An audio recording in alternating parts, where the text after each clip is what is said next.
It is 4 p.m. We're bringing developing news. And the stories behind the headlines. This is Storycon. I'm Regina Lay. I'm Ed Lingao. Some stories we're watching this weekend, Friday, June 27. Of course, I had to say that. Of course. Malacanang says the Department of Justice is not directly cooperating with the International Criminal Court, or the ICC. Palace Press Officer Claire Castro clarifies that the DOJ will only protect witnesses involved in the crimes against humanity case against former President Duterte. Castro stresses government's intention is to help witnesses testify and not to formally assist the ICC. Australia has reportedly declined to host former President Rodrigo Duterte if he is temporarily released from ICC detention. According to Philstar.com, the Australian government is not even considering accepting Duterte, saying the matter falls under ICC's jurisdiction. The report comes after Vice President Sara Duterte said Australia was among countries being considered to temporarily host her father. House Speaker Martin Romualdez said he supports opening budget deliberations to the public to promote transparency. He is proposing live streaming bicameral sessions to allow Filipinos direct access to the final stages of budget negotiations. This comes as the economic team sets the 2026 national budget at 6.7 trillion pesos, a record high. The Senate Impeachment Court has received the prosecution's 37-page reply to VP Sara Duterte's ad cotelem. The document submitted at 1:38 p.m. rejects the Vice President's claim that no case is pending before the court. Prosecutors described Duterte's response as misleading and false, insisting the impeachment case remains valid.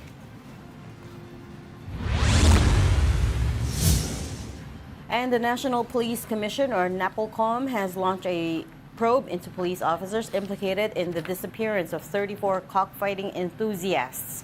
NAPOLCOM Vice Chair Rafael Calinisan says a motu proprio investigation is underway to determine possible administrative liability. He urged witnesses alias Totoy to formally file a complaint to allow a fair process and assured that no guilty officer will be spared. Okay, maybe some good news. After two staggered oil price increases this week, motorists may finally see some relief next week. The DOE sees a rollback of 2 pesos and 10 centavos per liter in diesel prices. That went up by 5.20 this week. Meanwhile, gasoline prices may drop by 1 peso and 40, while kerosene could go down by 2 pesos and 20 centavos per liter. The Energy Department says the potential rollback to the ceasefire. The rollback is due to the ceasefire between Iran and Israel. And joining us today, well, actually in a little bit, medyo na traffic daw si hahabol daw siya ang kanyang parating dahilan. Ay, paano? Yung ating heckler, si Ronald Llamas. Everyone knows. Our resident political heckler. Kinakagat-kagat na yung dila niya ngayon. We never know when he's turning up. That's, si Ronald is the international man of mystery. Parang si Austin Powers. Pati sa love life niya, parang Austin Powers yan. You never know. Basta na lang papasok sa studio. We just don't know where he is. Pero he will turn up later. Okay. Wala din sa Ami today. Ami's still off this week. So, okay. Si Ami sa abroad, no? Nasa Cebu daw eh. Oh, okay. She went to Cebu. Oh, several stories on the table. Yes, several stories on the table. Two that I immediately want to tackle are the how do I describe it? Yung I don't know if we're being gaslit or it's just creative wordsmithing. Pero what to make diplomacy? What to make of not directly cooperating with ICC, that one. but will only protect witnesses involved. I mean, yung protection of the witnesses was in fact requested by the ICC. So I and don't Boeing was understand. saying that the ICC has gotten in touch with the Witness Protection Program. Correct. So So why they're are we now denying that coordinating. we are not directly cooperating? Well, because 'Cause for the last 2 years or 3 years, they've been saying that we do not recognize the ICC's jurisdiction.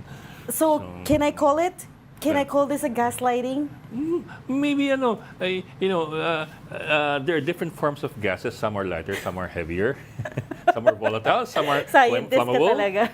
Scientist Some ka talaga. explode and some are Right, inert. Right. There. Right. So it's up to you if you want Okay. to call this flammable or inert. Because, and you know what I mean, because the only so itong witness protection program, we found out directly from Justice Secretary Boying Remulla himself, who said that ICC called the witness protection program. Hindi raw siya ang diretso. Hindi siya directly yung tinawagan, pero WPP asking for protection for the drug war victims.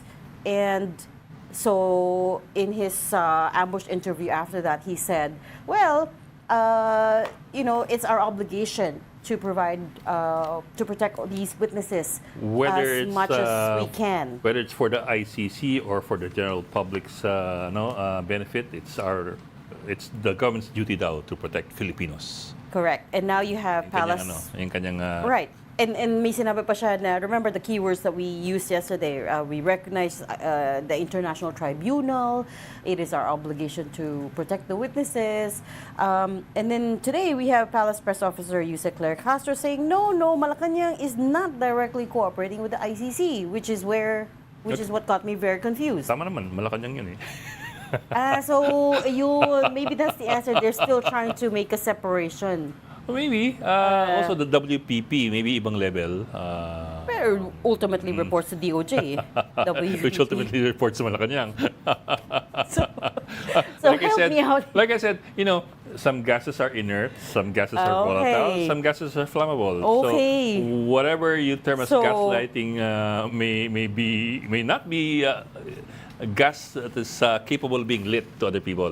Okay. Meron pa. Castro stresses that the government's intention is to help witnesses testify and not to formally assist the ICC. If you help the witnesses testify, is it not Helping. helping? Is it not assisting the case itself? So Well- what's the difference between the two? I also don't know. Wala rito si Ami eh. si Ami. Si Ami. Si Ami magsasabi, she'll call a spade a spade. But there's another angle here that I'd like to get clarity on eh. Kasi I was recalling mga 2022 August or September. Yeah, we had Boying Remulla on the Chiefs. Correct. He was saying there are several police officers who have come to them and they're saying that they want to testify on EJK kasi raw napilitan sila, hindi nila gusto ang nangyari, ganon. Basically, it's an acknowledgement that there were EJK cases done by police officers. In this case, supposedly they were unwilling participants. So may ganun siyang bigas noong 2022. And he was saying, yung nga lang, we couldn't put them under the Witness Protection Program because law enforcement officers are not included in the WPP. Oh, they can't They're apply not. for WPP? No, they're not. They're law enforcers. So they're supposed to be out there, not underground. Oh. So they're not included Well, in the WPP. fair enough. They fear for their lives, right? Takot sila. Yeah, Of course. but, yeah. That- Well, that's he was saying. What he was saying was basically we need to amend the law for them to be included. So my question would be, are these guys talking again to the DOJ, and are they going to take part in any testimony? Correct. In the kasi sure you would have relatives of victims who would talk with the ICC or talk to the Iba ICC. yung police testimony. Iba yung first-hand information or Oo, first-hand account exactly. na I pulled the trigger or I was the lookout. Or I heard the order to That kill so-and-so. that would be that would be smoking gun. Oh yeah, that would be a bigger a bigger story not a bigger story, pero I suppose a weightier testimony for the ICC Correct. versus No, siyempre may value rin, pero iba yung kamag-anak na binaril, siyempre the judge may look at that several ways eh. Yeah. Parang you're an interested party here, so Yeah. na may ganun yun. Versus You're ang right. police, It is weighty. oh, It's pretty weighty. versus ang police na nag-acknowledge ng ng fault. Yeah. And you're right. We never heard anything about that, no? After Yeah. After yung sinabi sa inyo. Sa the Chiefs yun. Yeah, the Chiefs yun. That was the Chiefs. Yeah, so that's interesting to go back to. Whether it's with the DOJ, the WPP, or the DILG, or NAPOLCOM. Yeah. And again, just so our viewers know, we have been trying the DOJ, of course, to try to talk to them, to shed light on all of these issues, but so far they haven't agreed to grant us an interview. Yung mga soundbites that we've been running were just from the ambush interview of our field reporter at the DOJ. The other big angle there that we'd also like to go into, but we need to talk to somebody from DOJ or NAPOCOM, was what Boeing was saying yesterday. I'm sorry, Boeing. What Secretary Remulla was saying yesterday.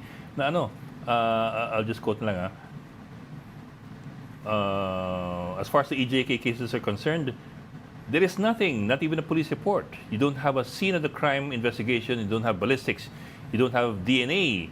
We need to create and do the case build-up. It's not very easy. In other words, he was complaining na walang nangyaring police work sa mga kasong ito. The required police work. Oh. Or that or... Yeah, I have the soundbite. Sige, let's put it in. Well, tingnan natin. Siyempre, we want to help everybody. Yung problema nga talaga dito, yung how to prove the cases. Kasi nga, police report pa lang, wala na. Wala kang scene of the crime. Wala kang ballistics. Wala kang DNA. And we have to recreate and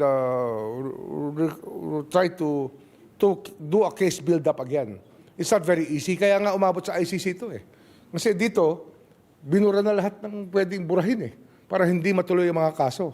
Kaya nga mabuti nga yung ICC, nakakuha pa sila ng mga testigo na magpapatunay sa kaso na final nila. That is coming from the DOJ Secretary. Binura. The Justice Secretary. But is it that they never did a police report? They never tested ballistics? They never tested DNA? Or meron tapos binura? Or did somebody destroy the evidence? That's something that we need to find out. A complaint by Center Law Philippines. I remember this went up to the Supreme Court in 2016 and 2017. 2018, Center Law, one of the litigants on the EJ case before the Supreme Court, was complaining that, well, the Supreme Court ordered the PNP to submit all the pertinent documents, including the police reports, to the Supreme Court for their perusal. Ang complaint ng Center Law that the police never did that kasi wala silang masubmit. So wala talaga. They Well, never wala did na the or police wala. reports. It's not really clear. Oh Wala na or wala eh. It's not clear if walang ginawa in the first place or nawala. But si Boeing was saying in binura. So, I noticed the word binura. What does that mean? What? Was somebody tampering with evidence? Correct. Tampering with official documents? Correct. Or was it simply deliberate negligence on the part of the police force not to conduct? This is part of procedure. Every time there is a discharge of a firearm in the official performance of They duties have of to policemen, do kasama yan sa SOP that may investigasyon yan ng internal affairs. I don't know what they call it now eh. Pero there's investigation there. Isn't that under NAPOLCOM? Yeah. Yeah, should be under NAPOLCOM.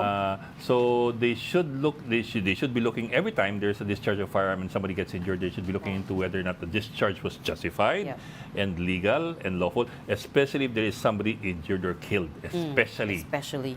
Ang SOP niyan actually is pag may mamatay, ang almost automatic default is filing of cases, even against a police officer.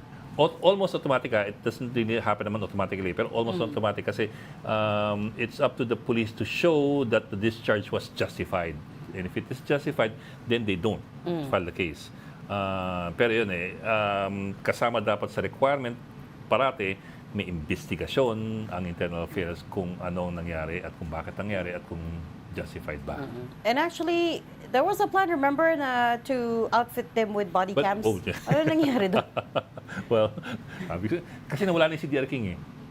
Hindi mo alam si DR King, no? Alam ko si DR King. Grabe ka naman. Alam ko nga yung DVD. DVD. But si Ronald yun. May We'll save it accent ka for pa. late. DVD. It's not DVD. DVD.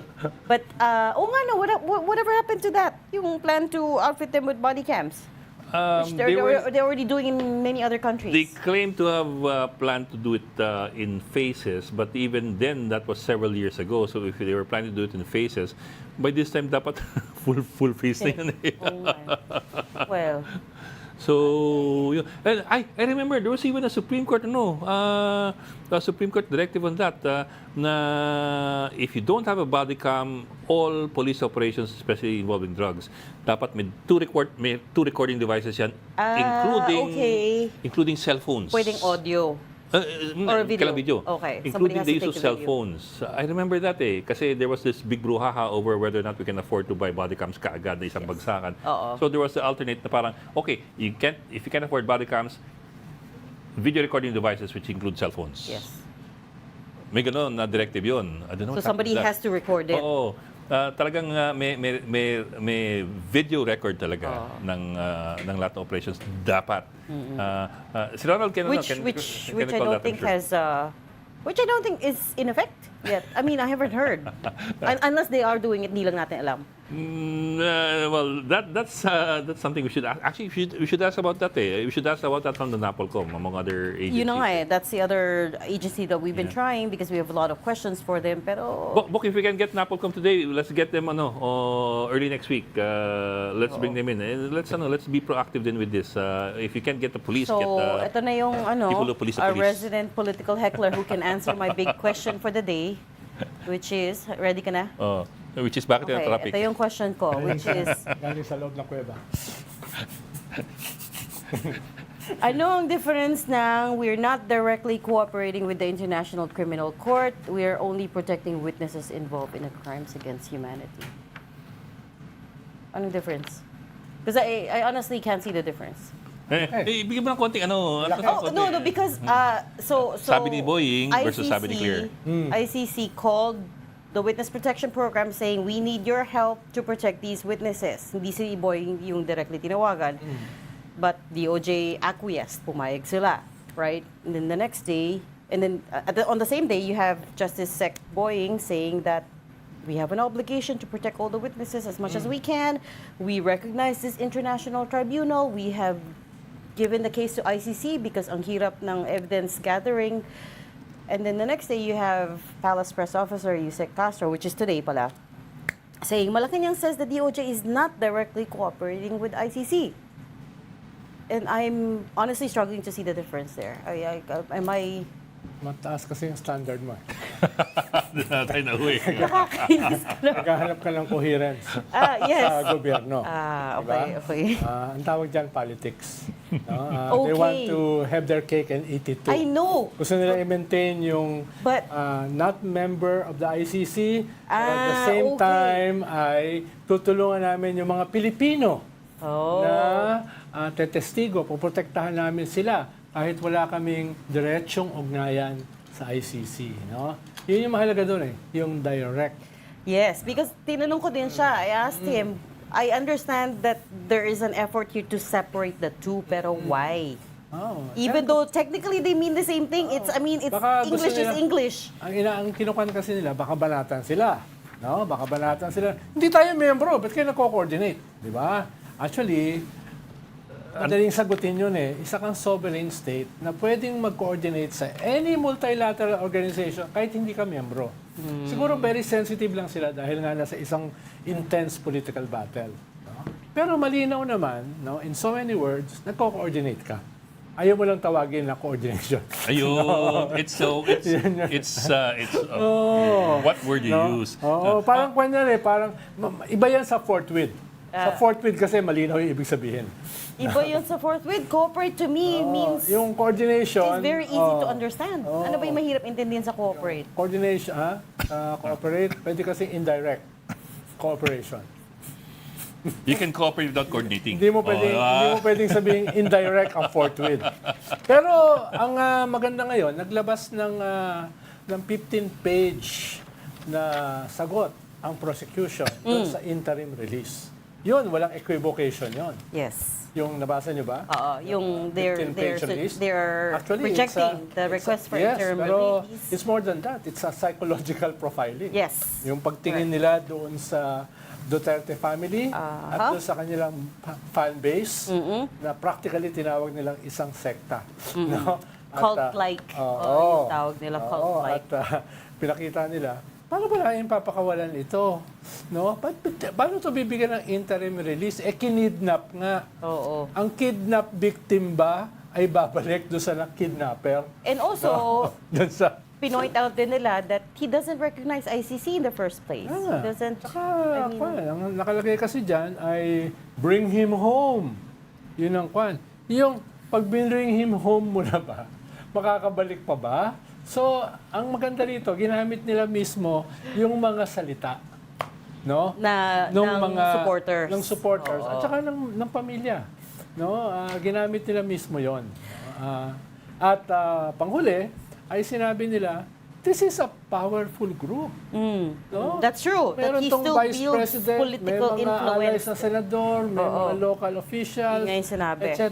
No? At may crowd sa labas. Ibig sabihin, hindi sila... Malaki. In other countries too. This is not about persecution. It's about impunity. No? I could not have said it better. Oo nga, it's very damning. The report was very damning.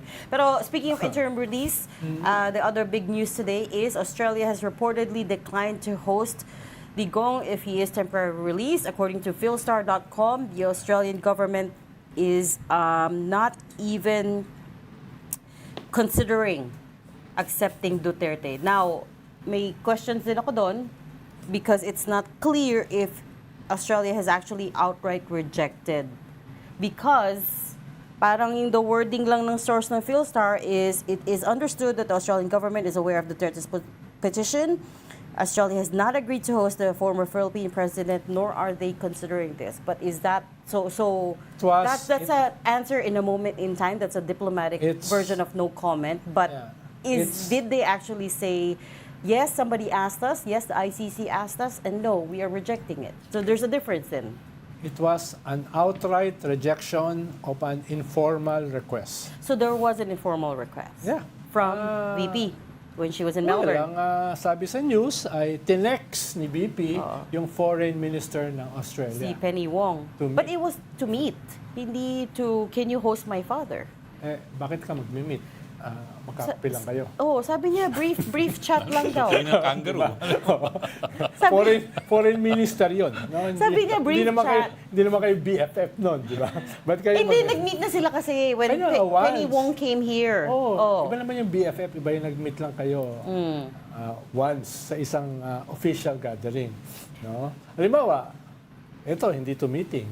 No? This is a dialogue. This is a relationship. This is, I have no choice in where which show I get to sit in. Diba? Pero yung nakabunggo mo sa labas. This is a hostage scenario. Kasi nakabunggo mo sa hi, hello, no? So, you think na yung text na yun, yung informal request, yun na yun? Or perhaps even the prosecution, the defense. That was the informal request. Ginawa nila yan, no? In-explore nila. Saan ba ito pupunta?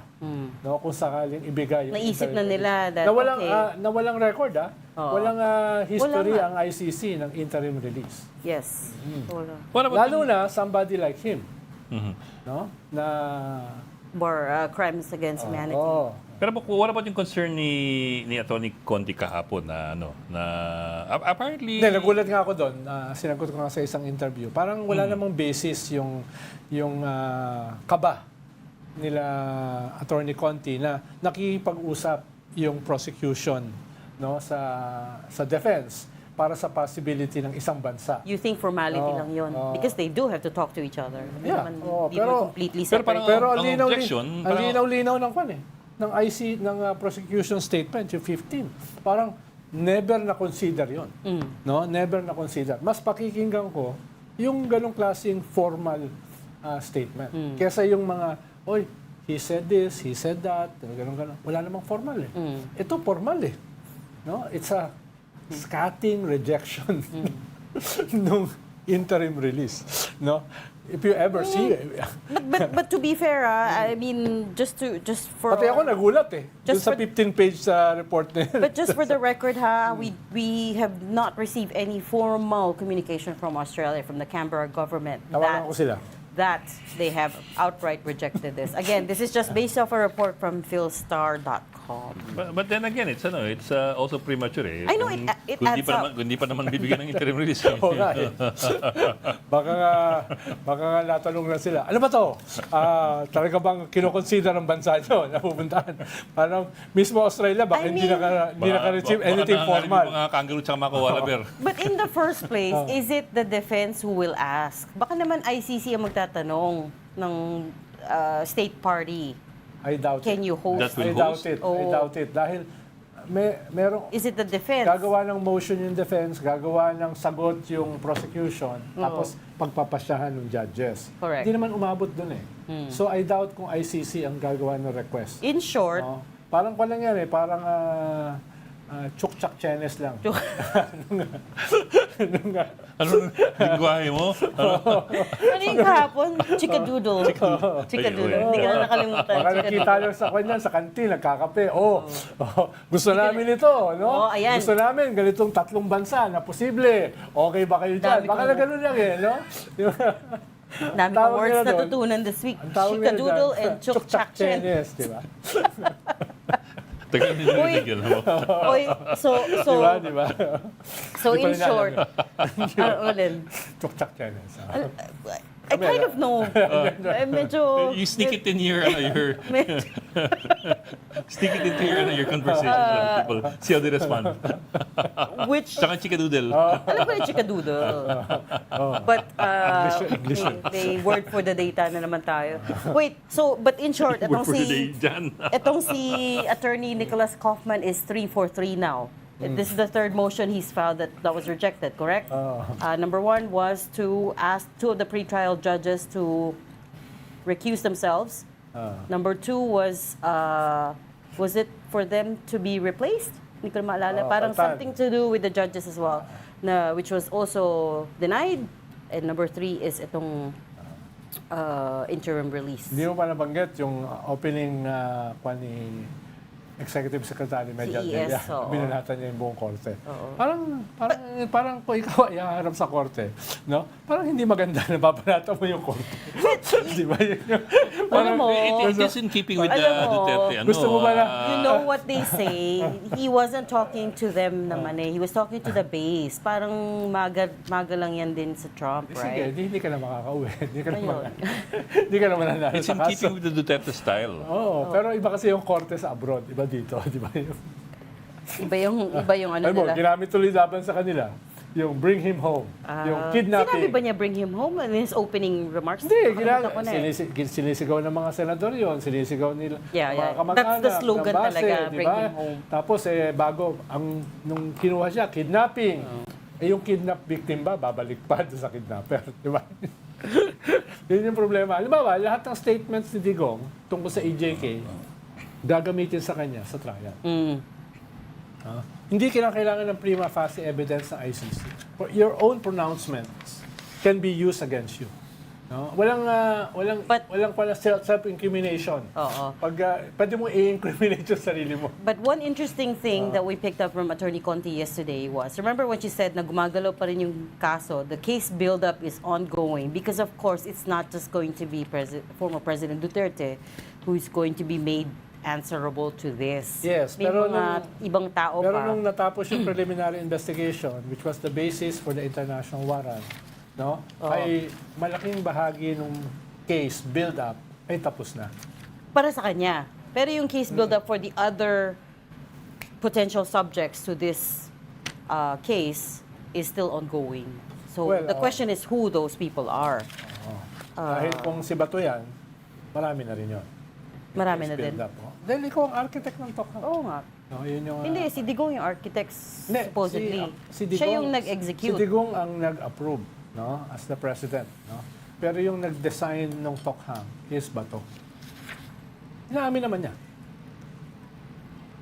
But I think that's Dahil sinasabi naman nila, interesting yun yung eh. Tokhang ay hindi naman EJK. No, yun ang sinasabi nila. Kaya hindi nila dinedeny yung tokhang. Sinasabi lang nila ay yung tokhang ay legitimate. It's a neighborly attempt to reach out and touch someone. Legitimate police operations.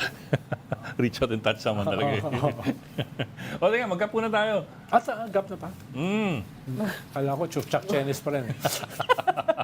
O, teka, chikaludos na. You are watching Storycon on One News. We just need to take a very quick break. We'll be right back. Stay with us. This is the Story Conference Group or the Storycon Group.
We've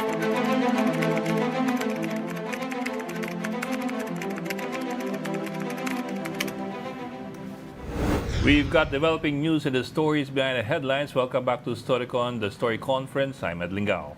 I'm Regina Lay, still with us. Ronald Llamas na Hirap na hirap siya magkitin. bungi-bungis-ngis niya, a resident political heckler. Why not? It's a Friday naman eh. Oo nga, oo. Diba? Happy kami. Happy. Ay, kanina we were talking kanina about yung complaint ni Remulla kahapon na nagkawalaan o hindi ginawa ng matino yung Binura. yung mga forensics sa mga EJK cases.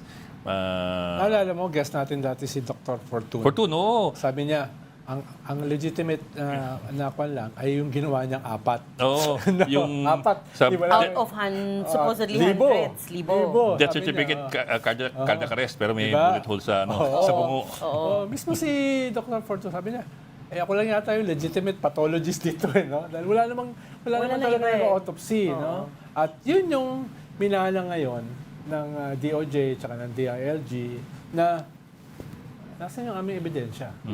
But we were saying kanina parang there should be accountability there kasi that's SOP dapat eh. Hindi, dapat yung mga responsible doon, kasuhan din. Kaya nga. That's criminal negligence, di ba? Ay, accountability. Oh. Kasi whoever ordered that these things not be done or these things be tampered with, these documents and processes. Masyadong mabait pa yung salita accountability. Dapat criminal negligence. Yung ano talaga, mga criminal. Diba? Ganun. I mean, if you have the Justice Secretary complaining about that, then that should Saka be... DILG Secretary. sa Senate hearing. Na under yun niya eh. ang PNP, di ba? So, imagine, pero tapos mapapahiya sila kung wala silang gagawing kaso. Di ba? Kung hindi nila Kasi kakasuhan kung ito hindi, mga ano lang yun, responsible dito. pyrotechnics lang ginawa nila. Oo, dapat kasuhan mo. Dapat may example ka. No? Di ba? Kasi these are processes talaga that... Parang si Vince Dizon. Kaliwat kanan ng kaso. Doon sa mga customs, sa mga police. Yung problema, diba? no? Oo, di ba? Pero yun, put your money where your mouth is. Pero the other question there is, hindi ba ginawa in the first place? Hindi sila nag-ballistics, hindi sila nag-DNA test, hindi sila nag-file ng police report, or binura, or meron pero Or tampered binura. with, Ang or sabi tampered nung with. aking Lodi, si Manny Mugato, wala. Wala talaga. So there you go. It's, Yung baril nga na ginamit sa isang incident na Paulit-ulit. wala. Lumipat doon sa kabilang syudad. Kasi may serial number eh. Naglakad. No? parang Looney Tunes naglalakad. Di ba? No, if it wasn't tragic, no? Nakakatawa eh. Ikaw natatawa ka pa. Pero tragic siya eh. It's very tragic. Tinatawanan ko si Manny Mugato. Kasi you can kasi you can only I know this sounds bad. You can only use a gun so many times before may makahalata na parang militang serial number na yun. Ibig sabihin, Kasi maraming mga pulis, hindi naman lahat, may mga pulis na may spare na throwaway gun yan eh. tatapon mo para hindi Literal na tatapon mo sa scene of the crime. Pero yung tatapon mo, yung mga paltik. Pero mga baril, natapon mo, pero dapat somebody should have tested that for DNA. Dahil hindi pwedeng same ballistic, the same hour. Di ba? Sobra namang kwan yun. No? Sobrang pagtitipid. Tapos serial number dapat.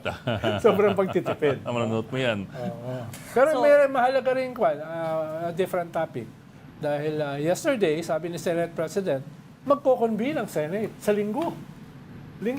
During the last day ng termino ng 19th Congress. Dahil mag-end kasi June 30. Yeah. On the 29th, magko-convene sila at pwede raw nilang i-dismiss ang impeachment by 50% simple majority. Na.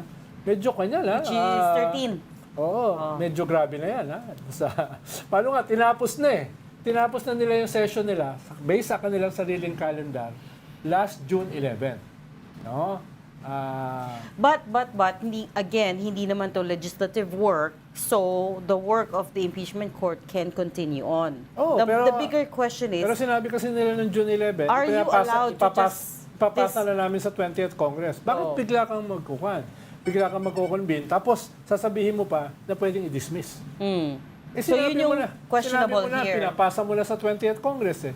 But ngayon, pwede mo palang i-dismiss ng 19th Congress. Well, during the last 2 minutes. The fact that the idea that you can vote on a motion, right, is already a big question mark. Because again, the Constitution says there are only two ways out of this, which is you vote to acquit or you vote to convict. Wala naman vote to dismiss, right? So that's, I don't know. Hindi naman daw sinabi ng Constitution na hindi nila pwede i-dismiss. Pero po, So because hindi sinabi ng Constitution, you could do it. Ang daming hindi sinabi ng Constitution. Pero Kaya nga, batihan mo, ano ba yung sinabi? No? Dahil marami kasing hindi sinabi. No, hindi sinabi ng konstitusyon na magandang lalaki si Manny Mugato, di ba? So ikaw na lang Diba? Ibig sabihin ba nun? pero I'm going to the story and the quotations say it appears na Escudero was being pressed by reporters on possibilities. Is it possible to do this? Is it possible to do that? So he's only And he said responding to them. possible. He's not proposing or forwarding plans Na June 29. what if there's a motion to dismiss, is that possible that will be voted upon? Everything is possible. So totoo naman. Hindi, it's not possible to dismiss according to the Constitution. No? You cannot dismiss an impeachment case. You can acquit, I suppose. You can convict You or can- you can acquit. yeah. There's only two ways out of it. Yun. Malinaw Sabi yan. yun yung malinaw sa Constitution. And yes, you're right.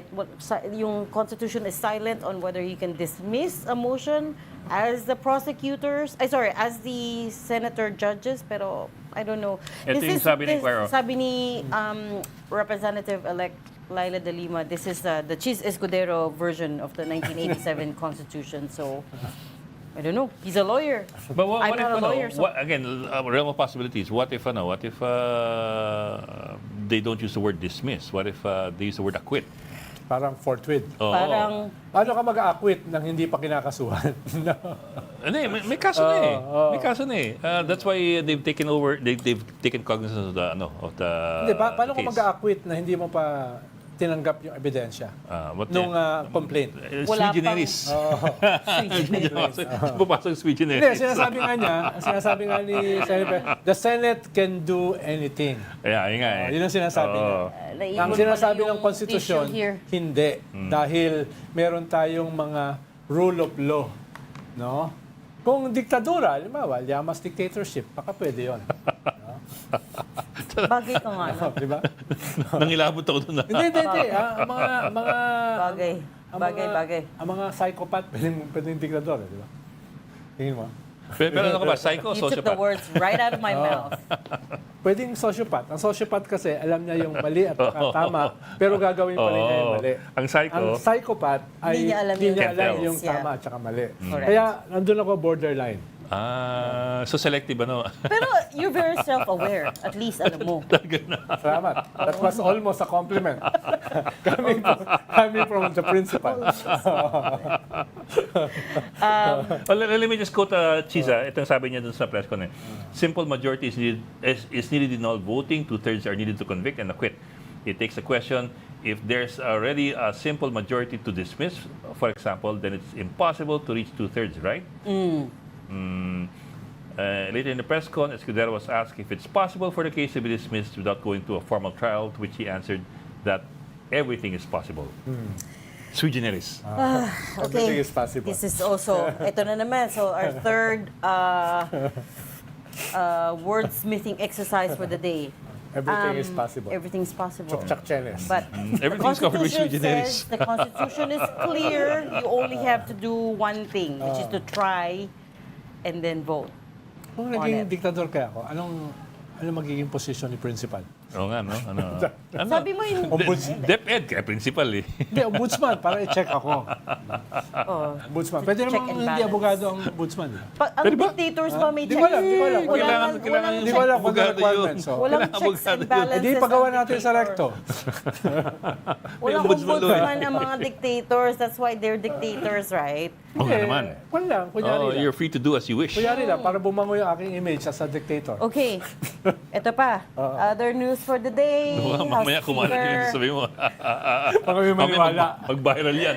Baka may maniwala. House Speaker Martin Romualdez says he's supports the move to make the bicameral conference committee discussions open to Transparent. the public. This is a crucial step in restoring public trust and ensuring that the national budget truly reflects the will and the welfare of the people. Again, yung hinihingi ng government for next year, for the year 2026, is 6.7 trillion pesos, which is a record high.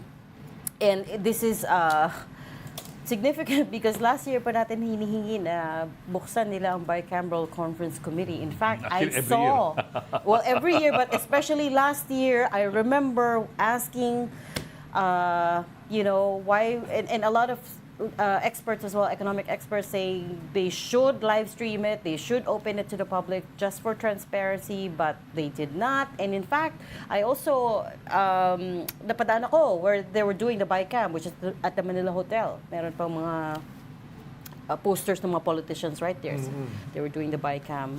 In principle naman kasi, maganda yan.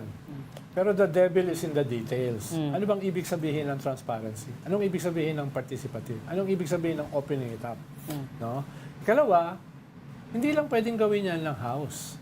Kailangan, dahil ang Bicam kasi kasama ang Senate. Correct. So, anong sagot ng Senate? Diyan. Kailangan may sagot sila. Okay ba sila dyan? And then again, ano yung detalye na mapagkakasunduan? Dahil pwede naman na sabihin ko sa'yo, bubuksan ko to upo ka. No? Upo ka sa May hearing. script. Oo. Ganito aming Ito yung ano ganito natin. yung sasabihin namin, tapos pumalakpak ka. Pag hindi ka pumalakpak, eject ka, di ba? So the devil is The devil is in the details. No? Ano ba yung ibig No, sabihin?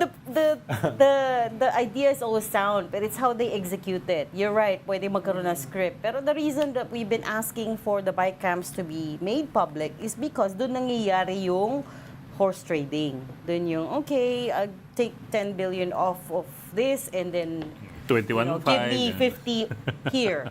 Right? Doon nagkakabalasahan. Actually, sa kompa lang sa mga hearing pa lang sa both houses Alam mo na what they're meron asking na yan, for Merong congressman na babala, pak, sa department na ito. Tapos break. Usap-usap na yan. Chok-chak chenes, no? Tapos pagbalik. May chiko dulo na. Wala nang balat. And then suddenly, okay na. Okay na. Oh, we agree on this figure. Ganyan yung nangyayari in the real world. No? And then sa Bicam, that's where they reconcile Iba pa yun. House and Iba pa Senate yung Versions. Bicam, no? Ibang-iba yung House and Senate versions last year, if I remember correctly. And then yun nga, nagkaroon ng big issue over the ayuda. The big pot for Ang ayuda. reklamo lang naman ng House, bakit kami lang may problema? Panto, Magkasundo Bicam naman yung ito, dalawa. di ba? Hindi lang kami ang may ayuda rin ng House. Hindi lang kami ang may insertions, hindi lang kami may lump sum. Ano? Pero mas maraming May narinig nga ako insertions na congressman na nagsabi, hindi kami nag-zero budget sa PhilHealth, ha? Hindi House Senate yun. ba yun? Yun ang sabi nila. Siyempre, hindi natin malalaman. Because close nga yung Bicam. Hindi nga That's transparent right. di ba? He said, she said, no? Yung gano'n na lang Ngayon, kung talagang seryoso sa transparency, seryoso na sa participation, iba yon. Iba yon. They're talking about live streaming this. Maganda rin yun. But how do you... But is that practical? Kasi that's when they negotiate I mean, rightly or wrong, Hindi, that's pwede when tayo, they negotiate. pwede tayo mag-suggest dahil naghahanap tayo ng out-of-the-box solution dito sa crisis ng tiwala sa process na ito na lahat tayo maapektuhan. So, mag-suggest tayo, sabihin natin sa Storycon. No? Halimbawa, si ex-Executive Secretary Ochoa, maraming alam yan dyan. No? So ano nga yung compromise here? Imbitahin natin, no? ES, paano ba yan? No? Ano bang karanasan mo dyan? No? So we don't have to reinvent the wheel. So Kumuha tayo ng mga may what's alam. a good compromise nga? In terms of, okay, we'll open it up to the public, pero we also have to make sure na hindi walang script. They're not following a rigodon. Hindi, kung i-open mo kasi yan sa media, i-open mo yan sa civil society, mahirap yon. Dahil mga pasaway yan Hindi yan basta-basta tatanggap ng script. No? At habang binubuo yung framework, ay kung na yan, titilad-tilad rin na yan. No? Yung detalye niyan. Bubuksan na yan. Kaya sabi nyo transparent, sabi nyo open, sabi nyo participative. Bakit lang pala kami token representation? Correct. Yeah. So, lalabas yan ngayon. Dahil parang kanya Pandora's box, binuksan mo, marami na susulpot yan ng suggestions. Kaya kunin mo yan dun sa mga dati lang gumagawa niyan, may karanasan na, kunin mo sa civil society na lagi maingay, no? Kunin mo sa media Academia. na lagi nang kino-cover yan, sa no? academia. Anong suggestion nila. So meron kang mga stakeholders na hindi naman mga amateurs at hindi naman mga walang alam diyan sa ganyang klaseng proseso, kunin mo na sa kanila. Dahil malaking matagal ng issue yung transparency. Matagal na, but dare we say increasingly so in the last couple of years because of the insertions. And naging electoral issue na nga. in the Pero midterms. may We dilemma saw sila that. ngayon eh. Yung ating institution ay nasa pinakamababang tiwala ng mamamayan. So they have to do something na dramatic out of the box. I mean, but how do we read this, the fact that si House Speaker Romualdez ang unang nagsabi, was the first one to came out publicly to say, okay, Siya I kasi support yung- the move to make the bicam Siya kasi public. yung under attack eh. But now, it's a challenge to the Senate, like you said, to respond. So, Yes. nauna siya, Parang- could this cause more tension between the two houses? course, They're of already course, of so course. tenuous, right? Halimbawa, nung gumawa lang ng 100 peso bilang Senate, gumawa ng 200 Correct. ng House. Oo. Di ba? Oo. Sino mas magaling? But Yung pala parehas won't, Na-reject. won't it just drive all the horse trading under the table? Yun na nga, yun yung sasabi niya. Hindi, pero ito nga, at least kumpara sa nakaraan, ay makikita mo, no, bakit merong ganyan dito? No? Bakit meron, yung iba kasi expert dyan eh. No? Baka the Halimbawa, bigger value si- is before it's approved by the BICAM, you already see what's on the table eh. Yun, halimbawa, yung ipopropose ng Malacanang, di ba? Bakit masyadong humiwalay dyan? Anong ibig sabihin yan? Ang magaling dyan kasi dati si Senator Ping Lacson. Nahanap niya yung mga double, triple, quadruple reporting. Diba? Na nakikita niya. Hindi lang si Senator Ping Lacson ang may alam niyan. May mga NGO, civil society na may alam Oo. niyan. No? So, yan. Pag binukas mo yan, hindi lahat maitatago. Yes, sabi nga ni Ed, meron pa rin horse trading dyan underneath. Pero at least ngayon, no, ay naka-open yan, babanatan namin yan. Sabihin ng civil Yun nga eh. society. Yeah. Sabihin ng media, alam na namin yan, luma na yan eh. You're not No? given a fait accompli na tapos na yung BICAM, ito na yung resulta, and then, Yes. Habang Pero nasa again, lamesa, Which is exactly our Oo. reaction last year. Ha? ito habang nasa lamesa, pwede mong Yes. tirahin. Pero again, inuulit ko, the Pag-usapan. devil is in the details. Wait, teka, May mga workaround pa yun eh. the devil is telling us that we're over time. There's Sinong loopholes. devil yan? Si Jan Bayan. Pero sabihin ko lang already at this point in time, may mga naririnig tayo, mga agencies that are asking for more budget. Of course, every year naman tumataas. But including PhilHealth, for instance, who still has a case at the Supreme Court over the excess funds that they remitted back to the Treasury. But already next year, they're asking for more budget. So tingnan natin. We have to monitor that. But that's all the time we have for today. Oo, Biyernes ngayon ko, talaga huwag na mahaba. At least nakapag-chuk-chak Chinese tayo na Si matagal. principal eh. Thank you for joining Storycon today, Ronald Llamas, a resident political pundit / heckler. Kumusta boss? ES Ochoa. Nabanggit kita rito. Special mention, yes. Baka we can guest with us next week. Join us again Monday, 4 p.m. for Storycon. I'm Regina Leigh. I'm Ed Lingao. We are One News all sides all the time. This is the Story Conference Group or the Storycon Group.